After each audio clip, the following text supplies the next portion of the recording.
This is called writer's block. Yeah. Yeah. My fingers sit like 10 Zen monks on the edge of this table.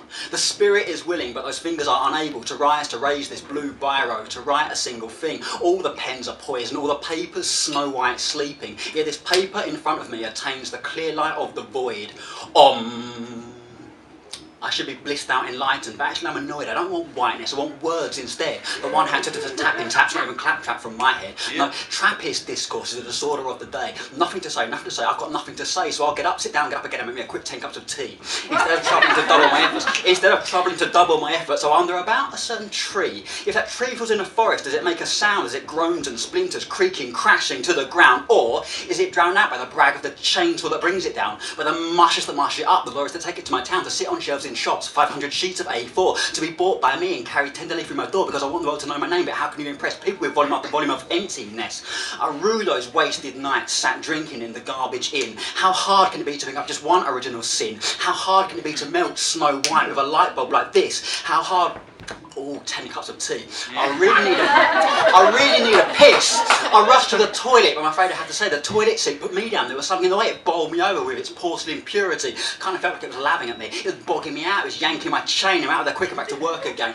But now I cannot face that paper, that unspeakable curse. The negative of a photo of the death of the universe. Cumulonimbus mind. Perhaps the calm before the brainstorm. Because I do not have just one idea. It'll be kind of lukewarm. But the more I think about it, the more I think, okay, I'll do what every genius does, or so they say. Plagiarise and shine. I hurry to my shelves. I grab a dozen books of mine. This tea leaf will tell you the future belongs to me, as do the contents of these books, but these books are empty. Virgo intact to pages, missing ink, not a comma, not a full stop. I cannot think what's happened, where's it gone? Where's Shakespeare gone? Where's Dante? Where's Borges? How can the road be so wrong? Blank verse, a lot of it, from Auden back to Ovid. The encyclopedia is empty, the dictionary is deserted, as when I hear like I'm barely better look. But yes, I see flipping speechless through the phone book. There's no one at all. They live on no road, they have no phone number and no postcode. It doesn't make sense. I have to be sure that I still exist, so I run out the front door.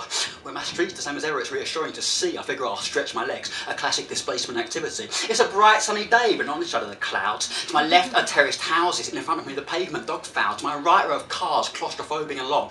And as I walk past them, I realise something is wrong. It takes a while to notice, takes a while to be sure, but yeah, their registration plates, blank rectangles, nothing more. What could make sense of it, or what could it mean? See that street sign on the corner there? It might as well have been a finger pressed to lips. I walk faster and faster. From windows comes a TV flicker, but not so much as canned laughter. I turn onto a bigger road, the main road into town. Scores and scores of men and women all standing around saying nothing. Everyone stares suddenly. There's a vague threat of violence. Every relationship breaks under the weight of this great awkward silence. Mouths have never felt so hollow as they do today. Nothing to say, nothing to say. We've got nothing to say. Neither do the signs and posters from one shop to the next. Seems like every last product is now sponsored by Tipex. And in everybody's clothes, there's not one slogan to be seen. Not a Nike, not an Adidas, not even an A for Anarchy. While up on billboards, the adverts seem to say, in their minimalist way, that it's buy nothing day. Out of nervousness, we used to press phones to our heads. Silly little phones into which nothing can be said. Still, it helps to distract us. Yet we cling to old habits. We cling to empty ever tabloids filled with pics of assorted tits. Past the bus station, I see there's the same silent treatment. Numberless buses chugging up. Who gets where they went, with a bean, with a stop, I must be the fare. No one gets onto the buses. They just don't dare. They stay still in their queues. I guess they queue there forever. As meanwhile in the supermarket, shoppers wonder whether this plain tin they picked up might be a tin of peas. They gesture in vain to the shopper system, but they're shaking to his sneeze. Nothing has ingredients. There's no price tag, no brand. It's the no logo dream, but it all looks bleached and bland. I keep walking.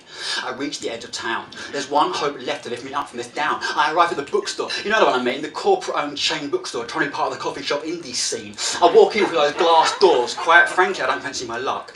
Inside, mute button-down souls are similarly dumbstruck, but they bustle anyway. Seems everyone wants a copy of the new bestseller. It's the autobiography of a guy who against adversity became a TV chef, then against adversity managed to join the SAS. He teamed up against Islam with a gang lord who loves his mother, who has been financed on Celebrity Big Brother, did some stuff and things, they did that, they did this, they went blah, blah, blah, blah, until the inevitable shocking twist. Okay, so I was wrong, I confess. It turns out people will swoon for volumes of emptiness. I get out of there, back onto the unearthly shushed streets. I notice that the internet cafe Trick or Tweets is closing. Ditto the hairdressers, the library too. When it's absolute hush, what's left for a librarian to do? Yeah, what can they do? Minus reading and writing, they have to take up something new, maybe cage fighting.